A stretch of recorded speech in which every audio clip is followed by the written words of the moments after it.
అంటే సుమారు మన నిజామాబాద్ నగరంలో 43 నుంచి 45 డిగ్రీల ఉష్ణోగ్రత నమోదవుతుంది కాబట్టి సిబ్బంది అంటే మెయిన్గా ట్రాఫిక్ సిబ్బంది ఈ విధులు నిర్వర్తించే క్రమంలో అనారోగ్యానికి గురై చాలా బాధపడుతున్నారు కాబట్టి శ్రీ గౌరవ పోలీస్ కమిషనర్ శ్రీ సాయి చైతన్య గారి ఆదేశాల మేరకు ఏంటంటే మేము ట్రాఫిక్ వారం ఈ ట్రాఫిక్ ఐలాండ్ ఏదైతే నిజామాబాద్లో 16 నుంచి 18 వరకు ఉన్నాయి అక్కడ మేము తొలుత అంటే మొదటగా ఒక 4 చోట్ల అంటే పులాంగ్ దగ్గర NTR road circle and bypass దగ్గర మేము మొదటగా ఈ వాటర్కి సంబంధించిన మిస్ట్ వాకింగ్ యంత్రాలను ఏర్పాటు చేయడం జరిగింది. వీటి ద్వారా ఏంటంటే సిబ్బందికి ఎవరైతే ఇక్కడ విధులు నిర్వహిస్తారో ఆ కానిస్టేబుల్ సిబ్బందికి ఒక 4 నుంచి 5 డిగ్రీల ఎండ తీవ్రత తగ్గే అవకాశం ఉన్నది కాబట్టి మనకు చాలా ఉపశమనం దీనివల్ల లభిస్తుంది. కాబట్టి ముందు ఏంటంటే మా సిబ్బందిని ఆరోగ్య దృష్ట్యా మా ఆదేశాల మేరకు కమిషనర్ ఆదేశాల మేరకు ఇక్కడ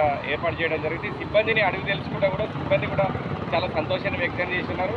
ఈ ఎండ నుంచి ఉపశమనం లభిస్తుంది కాబట్టి మీరు కూడా ఆరోగ్యంగా ఉంటేనే ఈ విధులు సరిగా నిర్వర్తిస్తారు కాబట్టి దీని ద్వారా మాకు చాలా బెనిఫిట్ అవుతుందని చెప్పడం జరిగింది. కాబట్టి మిగతా చోట్ల కూడా సారు ఆదేశాల మేరకు ఇది సక్సెస్ అయినాయి అనుకో, సక్సెస్ అయినట్టే లెక్క.